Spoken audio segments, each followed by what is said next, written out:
আসসালামু আলাইকুম, আমি জিলাপি। সারাদিন রোজা রেখে ইফতারে আমাকে দেখলেই আপনি হাসেন, কিন্তু আজ আমি নিজের কথা নিজেই বলবো। সারাদিন না খেয়ে থাকার পর যদি আপনি আমাকে বেশি খেয়ে ফেলেন, তাহলে দেখুন কি হয়।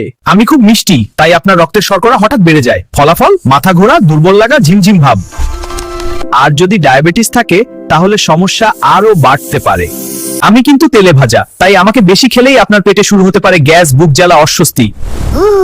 আমার ভিতরে ক্যালোরি অনেক বেশি। প্রতিদিন ইফতারে আমাকে বেশি খেলে আপনার ওজন দ্রুত বাড়তে পারে। আমি তেল আর চিনির মিশ্রণ। বেশি বেশি আমাকে খেলে কোলেস্টেরল বাড়তে পারে। দীর্ঘদিন এভাবে চললে হৃদরোগের ঝুঁকিও বাড়তে পারে। আর হ্যাঁ, আমি খুব আঠালো। দাঁতে লেগে থাকি, তাই দাঁতের ক্ষয়ও হতে পারে যদি পরিষ্কার না করেন। তাহলে কি আমাকে একদম ছেড়ে দেবেন না? আমি খারাপ নই, কিন্তু আমাকে অল্প খান। 100টা ছোট টুকরোই যথেষ্ট। মনে রাখবেন, রোজা শুধু ইবাদত নয়, শরীরেরও যত্ন। তাই ইফতারে সচেতন থাকুন, সুস্থ থাকুন।